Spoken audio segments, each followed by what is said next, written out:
In this video, I'm going to talk about 9 prophecies that are about to be fulfilled in Jerusalem, and they'll happen in our generation.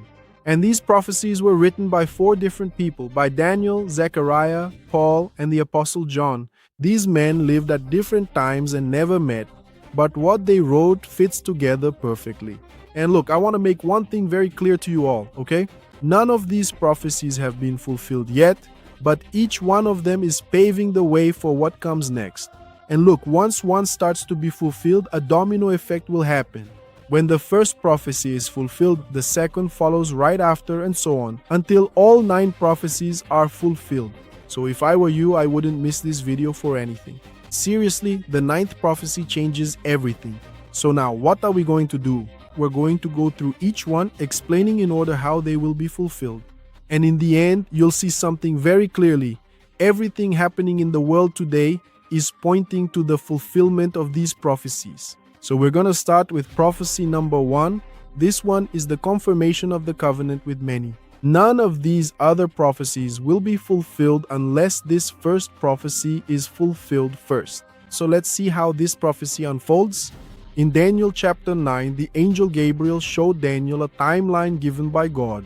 This timeline had 70 weeks of years, totaling 490 years of prophetic history.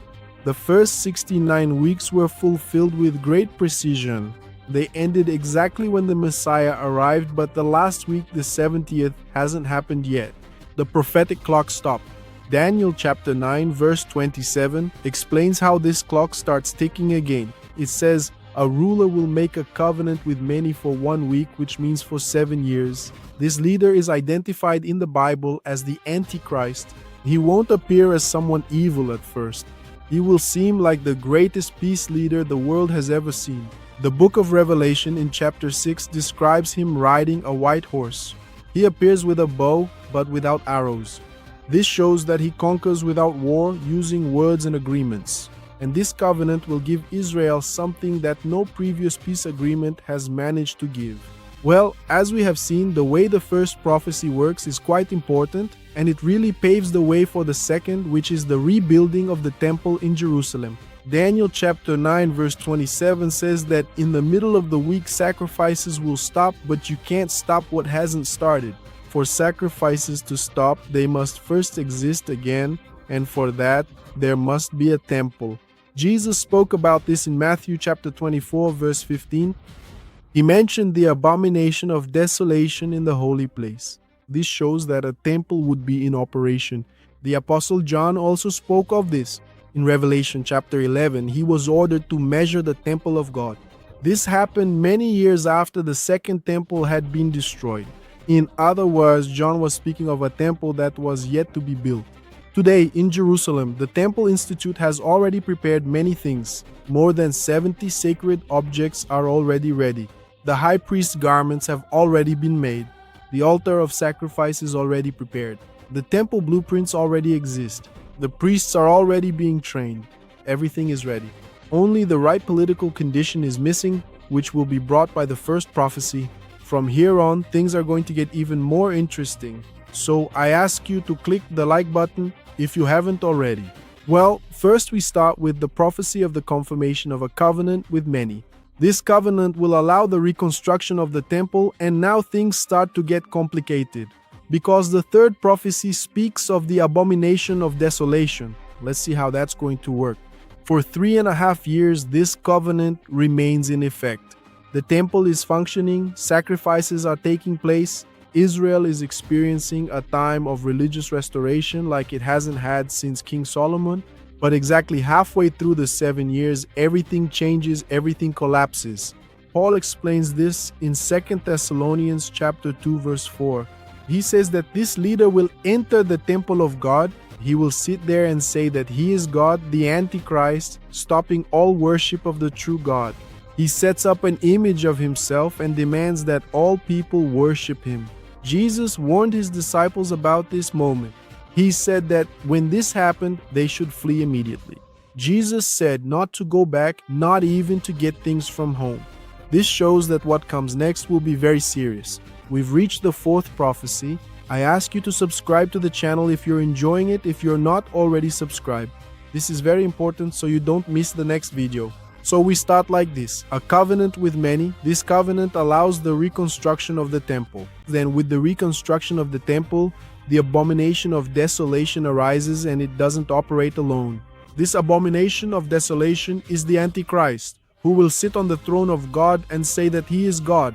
But he doesn't act alone, he acts with someone the Bible calls the false prophet. One will dominate the political arena and the other the religious arena, and together they will fulfill the fourth prophecy. They will bring the mark of the beast and the global control system. Let's see how that's going to work. Revelation chapter 13 verses 16 and 17 speaks of something that people in the past could not understand. It describes a system in which no one can buy or sell without a mark on their right hand or on their forehead. For a long time, this seemed impossible, like something out of science fiction, but today it already exists. Digital payments are already used in many countries. Biometric identification is already a reality. Facial recognition already works. Artificial intelligence can already track people. Everything that would be needed to control buying, selling, and people is already in place. This is no longer theory, it's the world we live in today. A time will come when people will have to choose either to follow Christ or to accept the system of the beast. There will be no neutrality, there will be no middle ground, and this choice will have consequences that never end. Well, you're seeing these things happening, and so far only bad things, right? But stay calm, the situation will improve because God is not silent, He is watching everything and the heavens are acting. At that moment, God will send two witnesses to come here to earth, to Jerusalem, to be more specific, to preach the message of the gospel of Jesus Christ. And some say that these two witnesses will be Elijah and Enoch, since they did not undergo a physical death. Others say it will be Elijah and Moses, since they appeared on the mountain there with Jesus at the Mount of Transfiguration. So there is this debate. Others say they will be completely different people. And you, what do you believe? Who will these two witnesses be? So leave your comment below and I'll read each one, okay? So this will be the fifth prophecy that will be fulfilled. God will send two witnesses to be preaching here for 3.5 years in Jerusalem. Let's see how their performance will be and what will happen to them. Revelation chapter 11 speaks of two men who will announce God's message in Jerusalem. They do this for 1,260 days. The Bible says that fire comes out of their mouths. This fire destroys anyone who tries to hurt them. They have power to shut the sky, to turn water into blood, and to punish the earth with many plagues. No government can silence them, no army can defeat them. Only after they finish their mission is the beast given permission to kill them. Their bodies lie in the streets of Jerusalem for 3.5 days. During this time, the whole world celebrates. But then something incredible happens. God breathes life into them again, they stand up, and a great fear takes over the whole earth. Well, after this fifth prophecy of the witnesses in Jerusalem, the sixth prophecy will be fulfilled, which are the signs in the sky. If you think you're seeing many signs appearing everywhere, there's still few, Many more signs will appear. Look at what the Bible says about this matter. Jesus said in Matthew chapter 24 verse 29 that very powerful things will happen in the sky. He said that the sun will darken, that the moon will not shine, and that the stars will fall. He said that the heavens will shake. Long before that, the prophet Joel had already said the same thing. In Joel chapter 2 verse 31, he said that the sun will turn dark and the moon will look like blood. This will happen before the great day of the Lord. This shows that the sky itself will warn that the end has arrived. The entire creation will tremble. It will be a clear sign of what is about to happen in Jerusalem. After these signs start appearing, things will get much worse for Jerusalem, right? All the nations of the earth will surround Jerusalem. The Jewish people, they will find themselves in a dead end. So in prophecy 7, it will be Jerusalem surrounded by all the nations. It's a prophecy that is also about to be fulfilled, but it only happens after the other 6 prophecies are fulfilled first. So prophecy 7, Jerusalem surrounded by all nations. Let's see what this prophecy says. Zechariah chapter 14 verse 2 says that God will gather all nations against Jerusalem. The city will be attacked and the houses will be looted. This isn't just a small war, it's not just a problem between Israel and neighboring countries. It's the whole world looking at a single city. Revelation chapter 16 verse 16 gives a name to this gathering. That name is Armageddon. Today, there is already a structure for a global alliance against a single nation. Israel is the most criticized country in the United Nations. Every year, the political pressure against Israel increases. More countries question its sovereignty. From a human point of view, there seems to be no way out. You notice that, right? After all the nations surround Jerusalem, Jerusalem has no way out. So prophecy number 8 will happen, which is the national conversion of Israel. You've noticed, right, that when someone sees no way out, they turn to God. There's no other way. And this prophecy says that Israel will turn to Jesus Christ and recognize Jesus as their only and sufficient Savior. So, in light of that, okay? Given prophecy number 7, Jerusalem surrounded with no way out, then prophecy 8 is fulfilled. The national conversion of Israel will be fulfilled. Check out how this prophecy will happen. Surrounded by all the armies of the world with no possible help, the strongest prophecy in the Bible happens. Zechariah chapter 12 verse 10 says that God will pour out on Jerusalem a spirit of grace and prayer. The people will look upon the one who was pierced. They will mourn for him as one mourns for an only son. For 2,000 years, the people didn't understand, but in a single moment, everything becomes clear. Israel recognizes that Jesus was the Messiah. Each family mourns separately. Every repentance comes from the heart.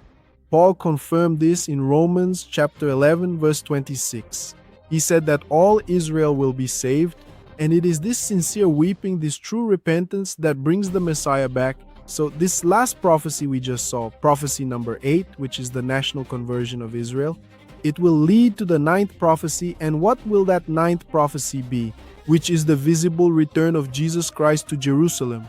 The Bible says that his feet will touch the Mount of Olives. So when Jerusalem recognizes that Jesus is the Savior, he returns to his people.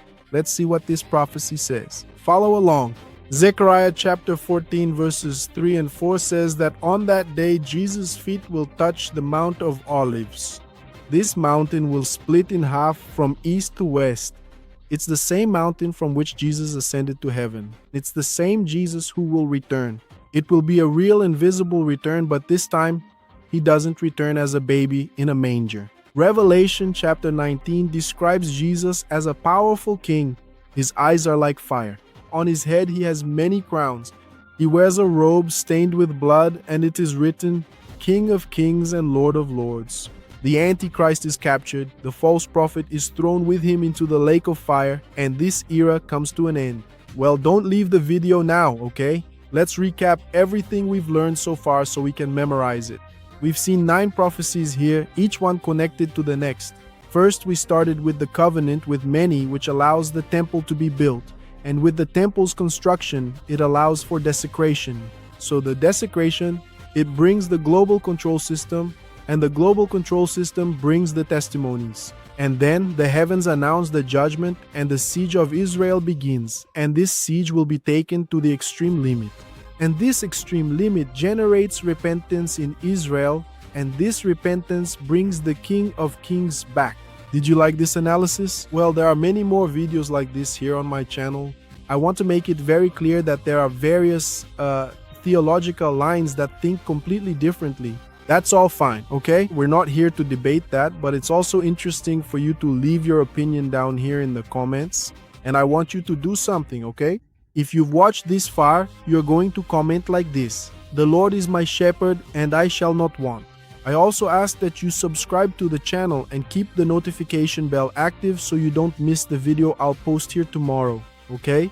Stay with God, everyone, and until the next video. Bye-bye.